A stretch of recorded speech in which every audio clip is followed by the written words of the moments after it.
Hey everyone, we are Hello. live. Welcome, welcome, welcome. Sound check. Hopefully everyone can hear us. Just Yeah, we kidding. We're probably should have supposed to done do. that before. Yeah, we're supposed to be responsible and do that beforehand. So welcome everyone. This is our season 5 live Q&A. We will basically be just diving into some of the top topics that we covered in season 5 and a little bit about what to expect from season 6. And if y'all have any questions throughout this, you can feel free to send them to us. There's many ways: social media, email, hashtag Ask Embracing Autism. We will see them. And in the meantime, Matt, go ahead, reintroduce yourself. Reintroduce myself. I'm Matt. I am also on the podcast. Yeah, I figured we could do it like AA What? meetings. I guess. Well, I was just gonna say, like, yeah, I guess we could have done the sound check beforehand, which probably would have been a smart idea. But we are too busy dancing for the last 5 minutes with our Yeah, with our yeah, theme music to do yes. anything. Yeah, So, oh we're well. both ADHD, so basically what you don't see is us going like this the whole time It's a as the good, it's a music's playing. it's a good song though. I actually like it. It's like Yeah. upbeat and kind of like I don't know, We fun. picked the intro for our podcast very specifically because we felt that a lot of the current podcasts out there had autism in a very negative light. And so we wanted to have a theme song that was a little more uplifting and a little more optimistic when it comes to autism. And it's kind of Um, playful too, kind of like a bouncy, like playful beat just to, I don't know, yeah. enjoy. So it basically goes along with the theme of embracing autism, which is like, being able to embrace it, being able to be encouraging and loving and accepting of autism despite the many struggles, without actually trying to negate those struggles. So it's embracing autism in its complete, authentic fullness. Well, especially like with this season, because this season was a little bit like, I don't want to say dark, but kind of like a little bit more painful of sorts to like Well, it was to called Wounds to Heal. right. So So I mean, so it yeah. wasn't just like happy, like popping around all the time. I mean, we had some, relatively big topics to kind of dive through. So I mean, it it was a little bit harder to get through. It kind of reminded me slightly of season one, but not as like kind of like down in the dumps. I mean, because it was kind of focused. I mean, clearly on kind of like almost self help of sorts, but not really. Like kind of like reassuring yourself that like you're fine, you're doing the right thing. Don't let people bully you around. I mean, kind of make sure that you kind of have like everything kind of in balance, and then I mean, you kind of get to a better spot overall. Yeah, we realized that season 1 of the podcast, we really opened ourselves up to y'all and we let you guys know those raw feelings that you feel at the beginning when you first find out that your child is autistic. And as the podcast progressed, we started trying to give you guys more tips. But what I realized was that we kind of neglected returning to those original roots of being raw about the truth and honesty of the feelings and the emotions and everything that comes with an autism diagnosis. So Wounds to Heal season 5 was really about going back to that, going back to our roots and readdressing some of these more difficult areas. One of the first ones we did, season 5, episode 1, was about judgment and shame. And that's something that I feel like really goes across the entire board, basically, because it's something that parents struggle with, and it's something that autistic children struggle with, and it may even be something that your neurotypical kids struggle with just because of the dynamics of school and bullying and all sorts of stuff. So that one was something that we thought was really important right off the bat because I feel like it's something everyone struggles with. Yeah, I agree. As much as it is geared towards, I mean, obviously, like staying positive and like working, I mean, with our children, I mean, we do recognize that yes, the parents do have struggles that they go through, and that's where we kind of mentioned as far as like the burnout, essentially. Like, I mean, even though, I mean. 95% of the time we're focused on the kids making sure that they're where they need to be, everything's good with them, they're eating. Sometimes even eating is a challenge, but at the same time then we need to make sure that we're not neglecting ourselves where we're not eating at the same time because we're so focused on what will the kids eat we don't even think about ourselves. So it is kind of good to kind of cycle back and kind of reflect a little bit on um, what can we do, because if we're in kind of a good mindset and we have a stable foundation, then clearly the family will kind of be on top of that. But if you don't have a stable foundation, then you really have nothing and everything kind of comes crumbling down around you. Yeah. So I want to address some questions that we're getting in the chat here. First, I want to say hi, Eileen. I missed you there, so I'm sorry. I caught Hello. it. I Thanks for caught thanks for it. joining. And let's see.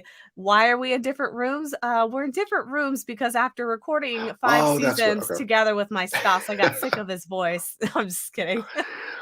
um, so King E Jackie has a question. When is the right time to recommend medication and other things to help a child with autism as far as behavior and hurting others?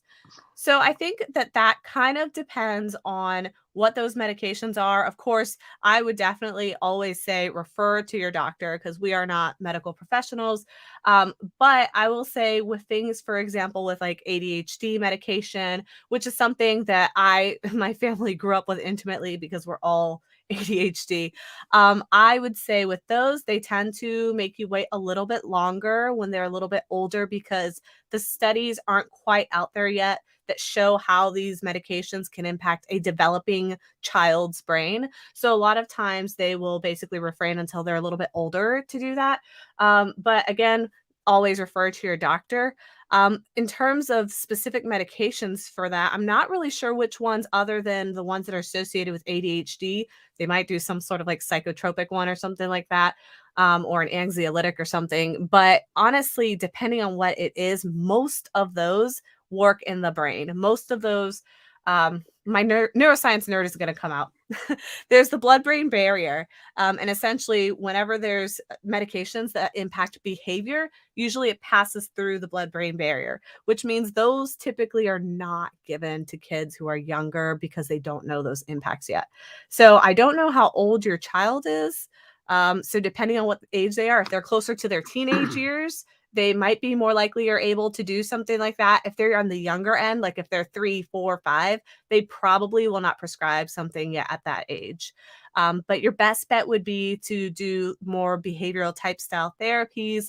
I am a fence sitter with ABA, but ABA is something that tackles that. There's also play therapy options, which tackle behavioral things like that. And there's also floor time therapy as options for that. So those are a few things that you can use while you wait on potentially being able to use medications in the future.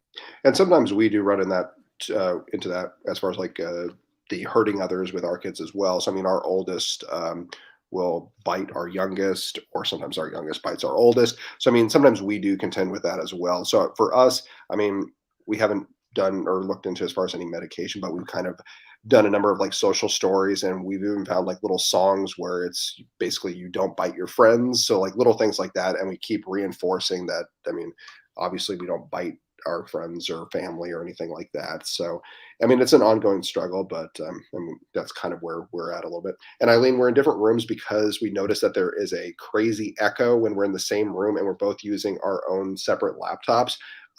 So we Yes. figured that with Leah's echolalia, we figured probably best to separate it out. So, Yeah, okay. So yeah. So it says he gets ABA, he has a hard time with punching, hitting. Yeah, so also with punching and hitting and those sorts of things, they tend to be sometimes associated with like a sensory thing. So that's another thing to look into.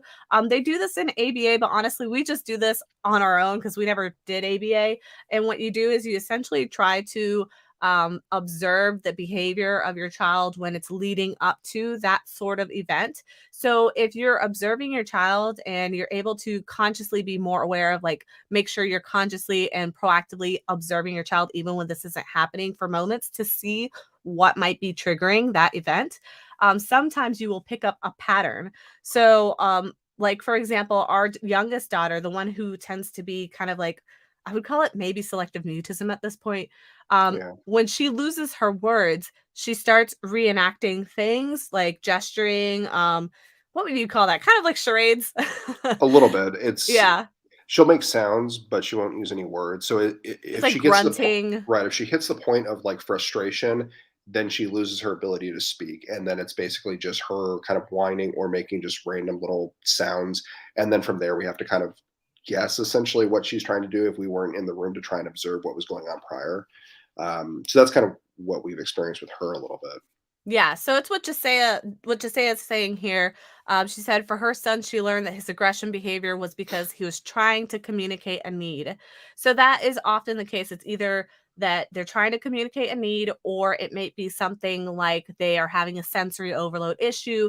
And once that meltdown triggers, like there's nothing you can really do other than trying to remove whatever that sensory trigger is, or to just give them their space. Now, what I have learned is there's really like kind of two types of autistics. There's probably a lot more, but two that I'm aware of when it comes to these like meltdowns and aggressive behaviors. There's the kind like my oldest daughter that when they are having that moment, they need to have a co-regulator.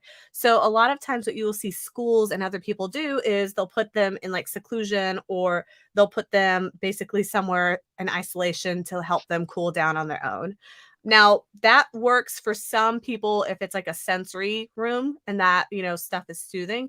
But for people like my eldest, they actually need a co-regulator to help guide them and help them regulate their bodies. So that would be somebody who's like sitting there with them while they're freaking out and having the meltdown, and essentially helping them and reminding them, like cueing them and prompting them, okay, breathe in, breathe out, smell the flower, blow the flower. Our daughter really likes having like a little massage around the eyes. That always works to calm her down. So things like that, if your child is pro touch, that might be something for them. Now, if they're anti-touch, they might be the one who wants to go more in like a sensory room or regulate a little bit more on their own. So And it's your good to, child best. and I was going to say it's good to learn that, because I think when we were watching, I think it's Why I Jump, the like documentary series, they mentioned that if they are experiencing an emotion and it is kind of like a meltdown, or I'm paraphrasing, please don't quote me. Essentially, if they've witnessed something or experienced something that's traumatic enough, they're reliving that situation with the same intensity and magnitude that they did the first time.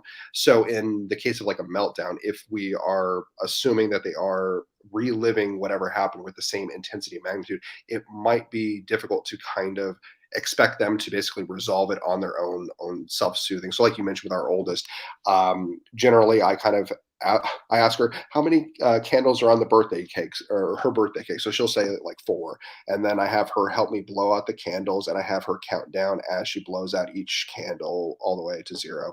And then she's usually a little bit better, but we still kind of have to work with kind of breathing in. So helping self-regulate breathing. Usually if we have like kind of our hand gently on like her chest to kind of help her like realize where she is in space, that kind of helps as far as like kind of tracing her eyes or kind of going over the face. That kind of helps just to kind of relax her a little bit. So there are other techniques that we have noticed. But yeah, she definitely isn't able to self-soothe on her own to pull herself out of kind of a meltdown. If your kid is a little bit more visual, you can also do fingers for candles. We've done that too, where you blow and you make each finger kind of disappear as they blow. And then you just go like, you just hold them up and okay, blow the candle. And like that'll kind of help with the breathing exercise too. Obviously a lot slower than that, but And you get the point. be careful which candle Which that they finger? will they blow down. Yeah. uh, Make we're sure to blow those candles in the correct order. You don't want to otherwise, be yeah, left with the middle finger. we're stupid. All right. I know, but it is what it is. I guess. So yeah, we talked about caregiver burnout. The other thing that we talked about was how we struggled with an acceptance with special needs and autism while looking for churches in our new location. That was something that was kind of surprising, but we are optimistic about that because we did ultimately find a really great church that was really accepting, and we're really excited about that. They have 2 sensory rooms just dedicated for these kiddos. They have a fenced-in playground that they did explicitly to accommodate autistic kids. So, I mean, it's not even a big church; it's a small church, and they managed to get the funds for that. So, Eileen, love how just so real you guys are. That's because we don't know how to mask. No. Yeah. So yeah, that was definitely interesting. But my favorite episode, honestly, was the one about disability not being a dirty word. Matt, can you guess why? Because what I call you. disabled as a dirty word? Whoa, no. Don't Well, worry, y'all. That is not like a thing that we do. no, that's why I'm asking because I don't know what Because we're. it's like a major pet peeve of mine. Oh, okay. I wasn't sure what Man, you we would totally lose that, like, was it the newlywed know your game? spouse or Yeah, something. yeah, we would not be good at that. Well, I mean, we talk about like why we have so many miscommunications because like you're True. speaking one language and I'm hard of hearing, so I don't hear what you're saying. So no, it works Yeah, sometimes. so with the episode about disability basically not being a dirty word, that one was particularly important for me because I felt like w- we have right now this movement that's kind of like trying to redefine the acceptability of the word disability or disabled. And there's a lot of people who are basically trying to change that in the sense that they don't want people basically accepting disability for what it is, and they want to kind of like redefine it as something that's wonderful or something that is like inherently like good in a sense. And that's not to say that you can't have good brought about by disability. That's not to say that those with disabilities like ourselves are not good. But I think that my biggest pet peeve with that is how by using things like differently abled or basically downplaying the real struggles of those who are considered disabled, I feel like we essentially take away from the fight that is being fought by the disabled community to get the accommodations that they need, to get the awareness that they need. Because if we downplay it, then everyone's just going to be like, oh, disabled is just differently abled, so you're fine. And that was always like a real struggle for me, like growing up, not having accommodations. Well, I feel like there's like two thoughts on it. So as far as like it being like a bad word or something like, oh, don't say disabled, I feel like you're running from a bigger problem because you're just trying to relocate the word disabled under a new word, and then everyone, oh, no one really knows what that mean is. But then you'll reestablish the same meaning as it being disabled. So you're running from the meaning rather than addressing and kind of incorporating and analyzing, okay, why does this make people uncomfortable? So that, I feel like that's one argument or one thing to kind of recognize. But then the other thing would be, I guess, if you're downplaying the disability, if you yourself have a disability and it doesn't impact your work life enough that you need accommodations, then you shouldn't be advocating to pull that from others. So, like, okay, I'm dyslexic and whatever the other one is for reading. ADHD. Well, that too. Oh, and dyscalculia. Right. So, yeah. So I've got like a few hand holding things there. And through school, I mean, I had accommodations and such, but in like the workplace, I kind of flew under the radar. But if I'm suddenly advocating like, oh no, no one disability doesn't exist, then I'm trying to steal, I don't know, assistance from someone else that I don't need to search for or I don't have myself. So I feel like you're kind of doing a greater disservice to the community as a whole versus just, I mean, giving people the resources that they need to be successful. Yeah, I guess it's kind of like when those who would be considered higher functioning are advocating towards not needing accommodations or things like that, then those who are not as high functioning as them can't speak up and then they lose all the benefits. That's one of the reasons. I see a question. I'm guessing your name is Jackie and maybe it's backwards Jackie King. I'm guessing, unless your name is King. If so, that's awesome. But I see your question here. It says, what exactly do y'all do? So for jobs, and I asked specification for that because I am a black and white literal thinker and I need very literal questions. Could be the So autism. yeah, more about that in season 6. And so what we do, so I am what you would call a UX researcher. Nobody's heard of it, so if you haven't, don't feel bad. It's basically I help research how to best design websites and applications by interviewing people, surveys, things like that. So it's research based, data based. So I'm a lot in like the kind of psychology and research area. And And Matthew. I've kind of bounced around a little bit. So, I mean, like, I've been kind of all kind of in government esque, so government contracting. So, I used to be a background investigator. Then I shifted and was a program analyst and a communication specialist, so kind of all supporting kind of federal government-esque entities. So that's where I'm at. Nothing too Ironically, the exciting. dyslexic person is the one who does communications. I know, it's funny, but no one's caught on, so let's just Yeah. sweep that under the rug. We'll just pretend we didn't live stream that to the I know, world. right? So basically we talked a bit about that. Another topic that we touched on that was kind of a harder one, honestly, was the topic of what happens after you die. That was Right. like wasn't a fun episode to record, but it's a very much needed topic of discussion. We honestly have not done great at that. So we did give advice that we do plan on following, but we are income limited at the moment. So we will see when that happens. Jasea has a question. Will you ever show your kids more or will you keep them private? Matt. Right. So we kind of have a strong opposition to wanting to show them or incorporate their autism kind of into the world or kind of show them, which we've never referenced them by name. It's always our oldest and our youngest, because we feel as their parents, we don't really have the right to basically shove them into the world and kind of be like, this is for you, all of this is for you kind of thing. I feel like we don't. I mean, you can say it probably better than I can, Leah. I feel like their identity shouldn't be. We don't want to be We don't want to be the ones responsible for outing them to the right. world or like making them do things that they didn't have like a conscious decision of when it comes to something as personal and private as autism. So like we realize that we're telling you all very intimate stories about our family and our kids, but we want to leave that decision to them ultimately if they want to disclose when they're older.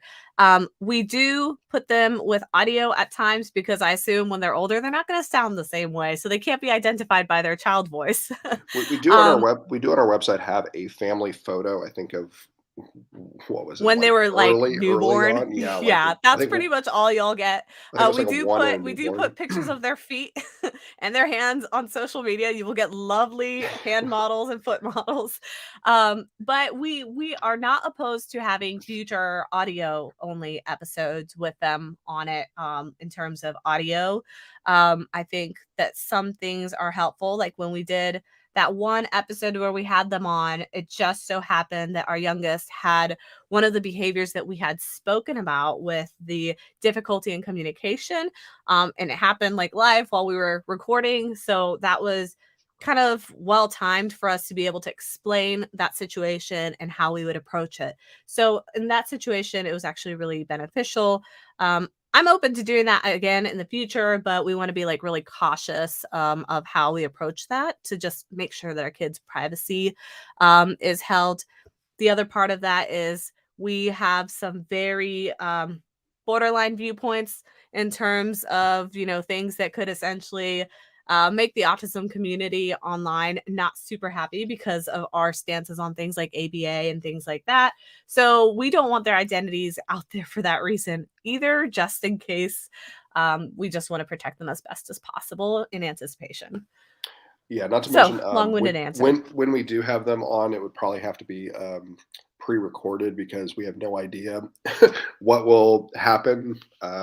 Sometimes they are happy, sometimes they're upset or don't want to take part or anything. So it's always a gamble. So the one time that we did actually record, it went relatively well. I mean, they were able to kind of say hello and talk a little bit, but I mean, they're still 4 and 3 and want to do their own thing half the time. So it's always a challenge trying to get them on.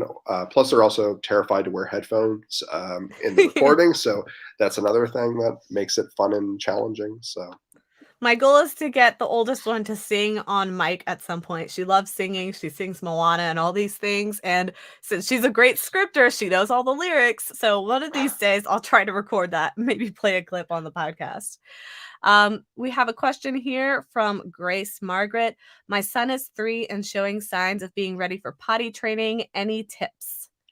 patience and M&Ms, maybe in that order. So we kind of went all out. I think it was over like a Christmas break where we both had off for a couple of weeks. We basically said, okay, no more diapers. So they were kind of running around without diapers.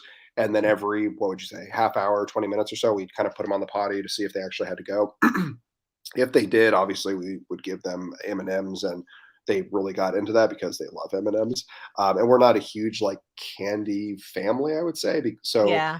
any reward of candy was highly motivating for them. So that was kind of our big trick. But then also, as far as the patients, there's going to be a lot of pee on the floor, so lots of paper towels. You're basically going to kind of be following them around, cleaning up messes left and right. So I remember it was Leah would rush them to the toilet really quick, and I would clean up the mess if they had started to pee. It's not a fun experience, but you have to be consistent with it. If you kind of resort back to, oh, I'm tired of cleaning up messes and it's never happening, it's not working how I want it to be, you're not really going to make much progress. It has to just be consistent. They have to kind of recognize that this is a new system and this is kind of a expectation for them. So that's my advice. Leah, I'm sure you have lots of other tips for Yes. success. So we actually Oh. have Grace, I'm not sure where you are on the podcast, but we actually have an episode dedicated to potty training. I think that's about 1 or 2 seasons back. So probably about season 4 or 3. So we have specific examples in there. But I would say the biggest key to potty training for us, and we did 2 at the same time, 2 autistic toddlers at the same time. The biggest thing and the thing that ultimately worked for us was being very consistent, dedicating a like chunk of time. So we basically kind of gave up and we're like, let's just wait till we have the 2-week break for Christmas and we'll do it then. And so we took those 2 weeks, and for those 2 weeks, we stayed home most of the time. They went commando, and we basically were doing that regular, like every 15, 20 minutes, bringing them to the bathroom. One of the things that you can do to gradually get them to that point that we learned from our occupational therapist is to start off with just changing diapers in the bathroom. If they're still in diapers or pull-ups, make sure that all the bathroom and potty habits are all happening in the bathroom, so that they start to make the association of bathroom is where this stuff happens. So if your kid's not at the point to where they're willing to sit on the toilet, because I know for us, they were scared initially to even sit, then start off with changing diapers just in that bathroom, and then gradually trying to get them to the point where they're just maybe sitting on the toilet. We had them, if they went in their diaper, we would have them bring it to the toilet and empty it out in the toilet so that they would get that association. So things like that. And again, that potty training episode would be really helpful for you. And Eileen is exactly right. Find whatever gets them excited. So, I mean, stickers. I mean, now our girls are obsessed with stickers. So, I mean, yeah, if they're into stickers or I don't know, stuffed animals, but that gets expensive after a while. And of course, make it exciting for them. So when they do it, hug, celebrate, clap, tickle them, whatever you can come up with. And yeah, of course, obviously, never yell at them if they pee on the floor. I mean, we all pee Yeah. on the floor. So You want to make sure that it's like a peaceful, fun environment for them. So you don't want to be angry around them or stressed around them. I know that's stressful for us because, like, I mean, there's going to be a point in time where you're going to have pee all over your floor. It's just going to happen, especially if you're doing 2. So that's going to happen. But if you like keep like a calm, excited demeanor, and like give a lot of praise if they are successful, our kids got a lot of kick out of us being like, yeah, every time they would actually go, they would actually request that we like scream for them. So just do whatever it is that excites your kid. Let's see. so We we have a had question from oh, Josiah. Is that the okay, one you were good. going to say? Yep, go ahead. Yep. Do you guys have pets? This is a well-timed question. Go ahead, Matthew.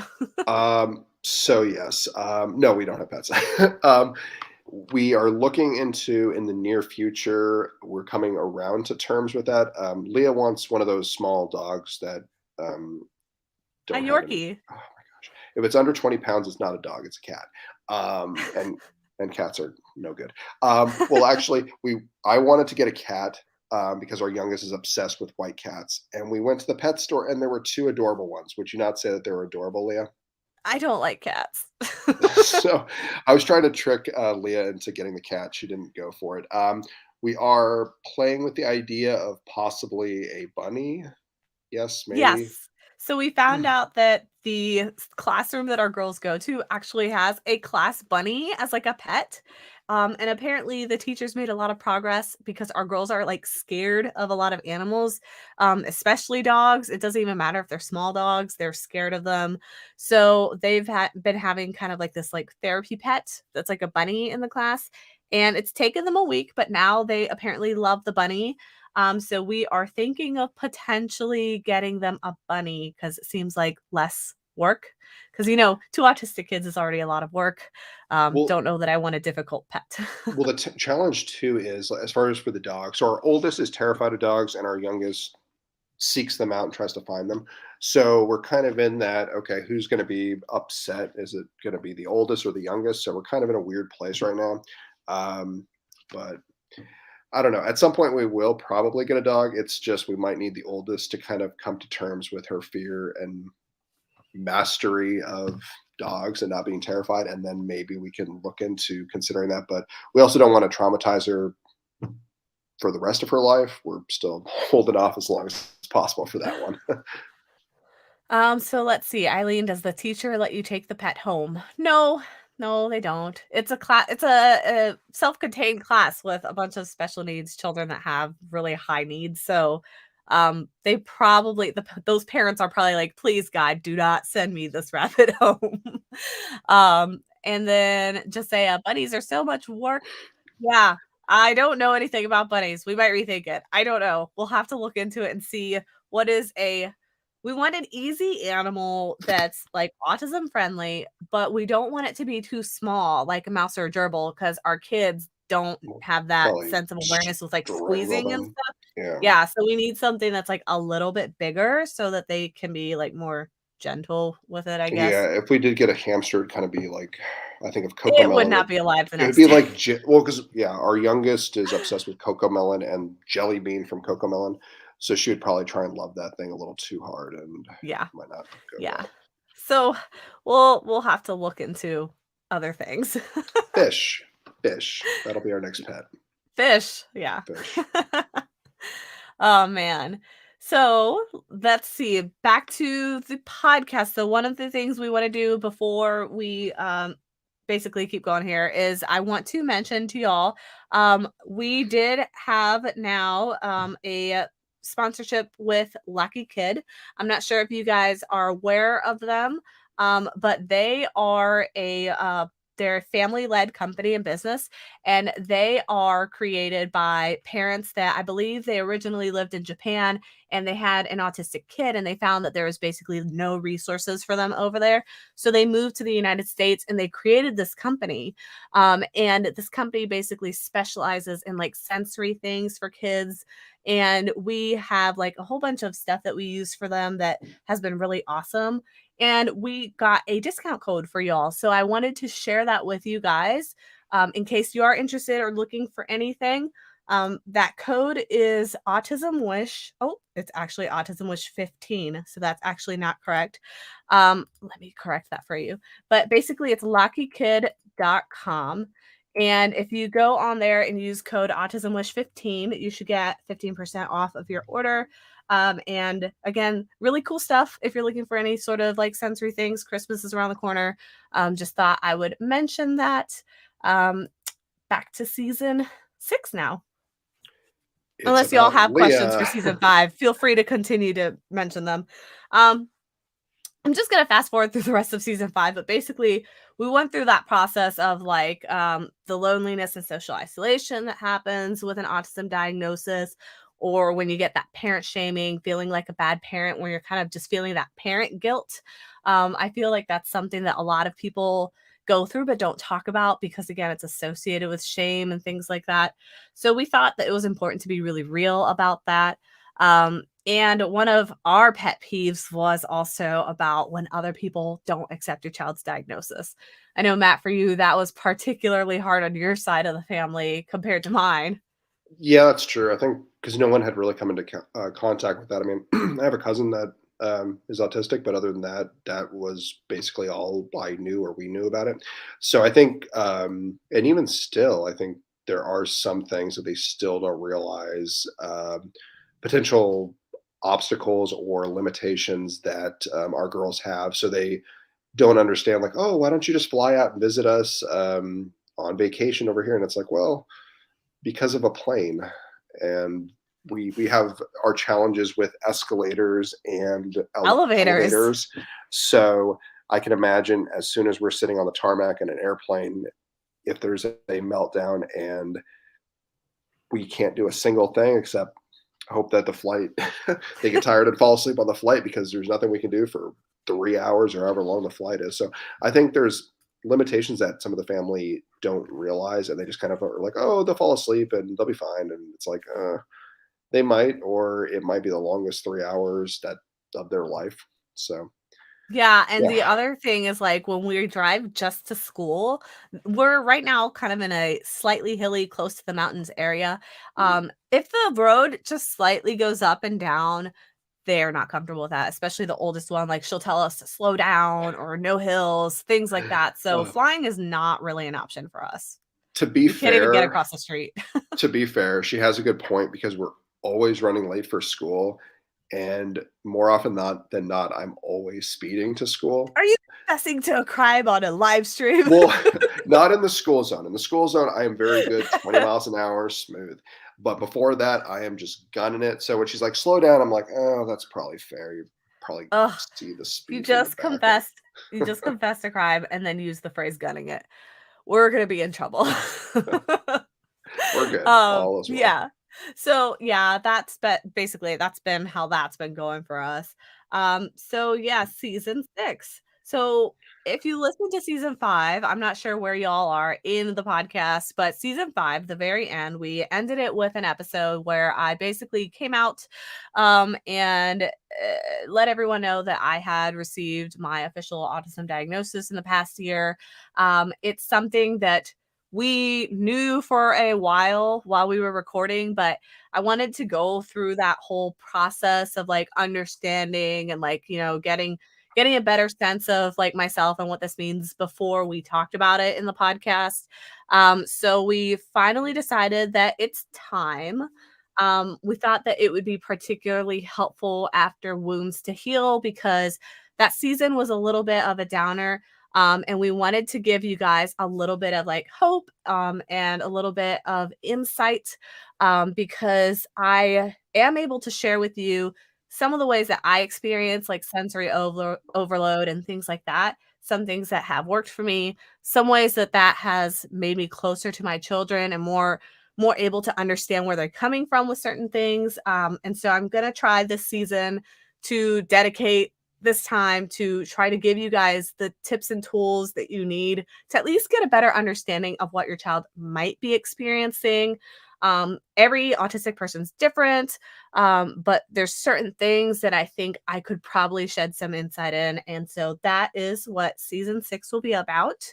And I think that's called Life on the Spectrum. And Matthew, you have a look on your face. What does it mean? No, I was just, we'll just call season 6 Leah. It's very So, awkward. This is one of those things. It's like it's a season where it feels like it's kind of like about me and I don't like to be in the spotlight. So it's like there's a lot of like social anxiety that comes around with that. But um that's autism for you and I will be willing to do that for you guys. So there you go. hopefully it's appreciated. Um one of the things I can point out just for while you guys are on this live stream, I don't know if you've noticed, but I tend to like rock a lot and move a lot in my chair during these sessions. So that's kind of like one of my stimming behaviors is I tend to rock, which I did not notice until a bunch of people told me. So now I'll have to go back to old videos and see And if it's there. just getting dizzy, and where'd she go? Yeah. So yeah, that's basically our plans for that. We want to give you guys some real tools, some tips and guidance on how to approach some of these situations, some topics that we plan on covering. The first episode, we really want to just let you guys know a little bit about that diagnosis process in case you are thinking about looking into one for yourself. Our trailer dropped today, so that was a little bit of a teaser to let you know that, I'm going to try to walk you through, if you are seeking an autism diagnosis as an adult, these are the places to go, things to expect, that sort of thing. And then after that, I plan on basically going through a bunch of different aspects that I feel I can speak to. Some of these topics, just to give you like a little sneak peek, is things like thinking very literally or in black and white, like why that's the case and what to do if you feel like your child is doing that, how to communicate more effectively when it comes to that. One of the other things that we'll talk about that I think is often a problem is being misunderstood, essentially because of that communication piece. So sometimes you will see, and some of you have already mentioned, that your children may come and have some sort of like aggressive behaviors, or they might go in meltdown mode. And it can sometimes be due to a communication frustration. That's something that I have actually struggled with a lot growing up. You wouldn't guess it because I'm on a podcast, but it's very easy when I'm talking to myself. Not so easy when I'm talking to other people. So I will basically go through that stuff for you guys, and hopefully it will be helpful to you all. And Matt, Well said. you're like, I I'm was, checked out. well, when you were mentioning as far as like the communication, I was like, that's funny because like we have miscommunication as we're recording an episode on the podcast. Like we probably could have recorded it like half the time, but we had like a misunderstanding or miscommunication right in the middle. So we were like having like a discussion like midway through recording. And we're like, okay, and we had to like address that before we could move on. It's like, oh my gosh, like this took twice as long because we didn't know what the other one was saying. So it's a challenge, but you guys get like the nice, glossy, clean, revised, edited, put together version of us, which kind of sad because this is what it is. But like behind the scenes, there is a lot of like communication struggles.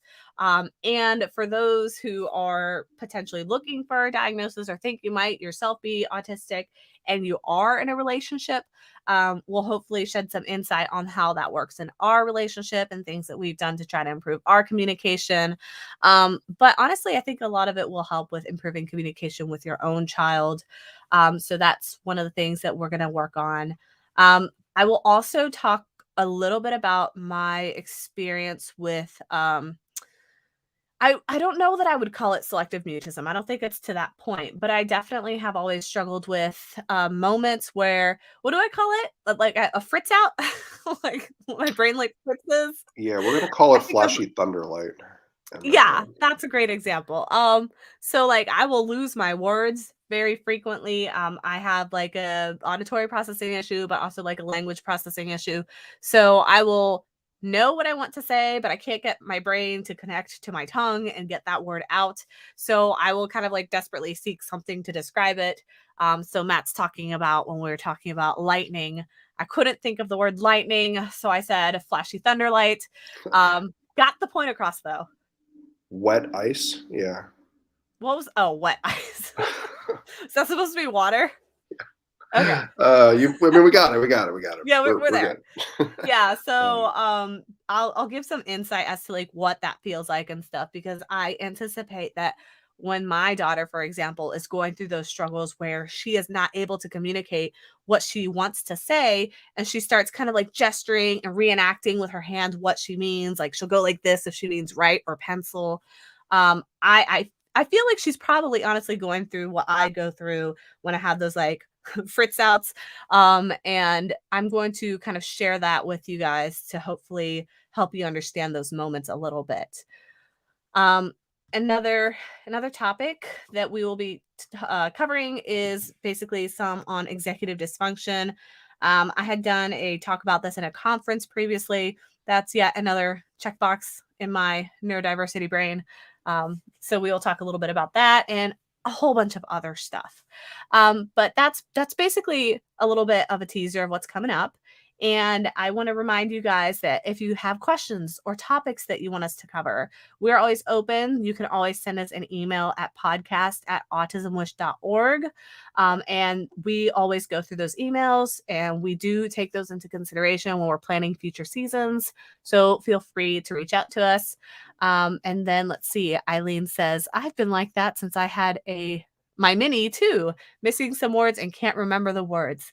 I think that's like that pregnancy brain fog. I heard that that lasts for several years, actually. But I've been like this all my life, so I That's can't not blame it on gonna that. stop. It's just a Yeah. stay the course. Yeah, unfortunately. Um, so yeah, I want to thank you all again for tuning in to season 5. You guys helped us get to 30,000 listeners. That's like a huge accomplishment. We are ranked top 5% globally in the world. So our podcast is like really up there. And we couldn't really do that without you guys. So I always want to take the time to say thank you to y'all. Thanks for tuning in every week. Thanks for the reviews. If you haven't left a review yet, please do, because it helps us with our sponsors. I also wanted to tease something real quick. So we are in September. October is around the corner. I have not yet made the official announcements, but we are getting very close to Christmas Wish. So just like a reminder to those of you who are tuning into the live stream, if you have not yet signed up to our newsletter, sign up to our newsletter, because you will get a notification when Christmas Wish opens.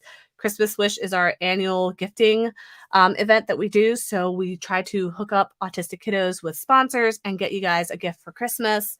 If you are familiar with that program, then you'll just do what you normally do. If you're new to the program, go to autismwish.org, scroll down to the bottom, very bottom of the page, and enter your email in our newsletter. You will be notified through email when applications are about to open, and then you will be notified when they do open. It's a random selection, so we try to gift as many people as possible, but it's dependent upon how many sponsors that we get. So this is your heads up. So note it in your calendar. It will be coming. So when you think Halloween, think Christmas Wish, because if you wait too long until you start to get into the Christmas season, it's going to hit the window of whenever we decide to close it. I think we have to close it a few weeks out just to make sure everyone that's been selected is gifted and all that. So if you wait until, it's after Thanksgiving and, we're in December, you might miss the window of when it actually closes, and you might, or if you do get in, it might be harder to find a sponsor for you. So obviously there's no guarantee for anyone, but the earlier you get in, the better, because then, we can see if we're able to get a sponsor and a match for your kid. So yeah, there's so that. we typically close it on November 1st. So from October 1st to November 1st, because we dedicate the month of November to finding sponsor matches for your kids. So we need those applications in early so that we have at least like a month and a half, essentially, to get as many sponsors as we can to try to get gifts to your kids before Christmas. So I know it's not even Halloween yet. We just hit fall. So it's a little bit early, but like write it down if you are interested. So that is a little reminder there. And that's pretty much all the new things we have. If you haven't yet, I saw a question about this earlier. That website again, here, I'll put it back up for you guys, is luckykid.com with code autismwish15. And they have some pretty cool things there. We have personally tried these. So Matt, I'm going to steal your screen for a second, screen share this. Sure. All right. Let's see if it works. Does it work? Can y'all see it or no? No? No. Oh, wait, there's a button that says share. Can you tell I haven't done this before? Okay. Am I supposed to do something? Nope, I got it. You can do a little dance. We need our theme music. So I can do my... Yeah. So let's see. This is my stream. Okay. Can you guys see that? No? Yeah, we're good. Okay. Can you see you can see the website? I can see it. Okay. Yeah. So this is the website, luckykid.com. And can you see as I scroll? Yes. Yes. Okay. So this is the website that we're talking about. So if you go here, there's some really cool things. So this is a marble fidget maze. It's got like a marble through it, and you can like push it through the maze. This is something that honestly I personally took. My kids don't really use it. I use it because I am a hand fidgeter. So that's the one that I use. One of the photos that we posted earlier was this fidget chair band that our daughter uses. She really likes that. She does not have a good attention span. And so when we're trying to get her to read, it's kind of difficult to get her to sit still and read and focus for a period of time. So we are able to get her to basically focus for at least A 5-10 hot minutes. second. Yeah, which is like really good for her by using this. And in the photo that I posted on our Facebook, you'll see that she's like pushing it out. So what she does is she gets like all her wiggles through the band, and then you just see her like holding a book. She can like calm down and like look through it without being all over the place, which is what she normally does. And then the lifesaver that was a lifesaver during our road trip was this Right and Chill weighted lap pad. This is really cool because it is weighted. So you put it over your lap and you get that weighted sensation, but it has this pen that has water in it, and they can just use water to basically doodle across it. So it has like rainbow colors on it, and they can draw designs. And as it dries out, the designs disappear and you can try again. That was really cool.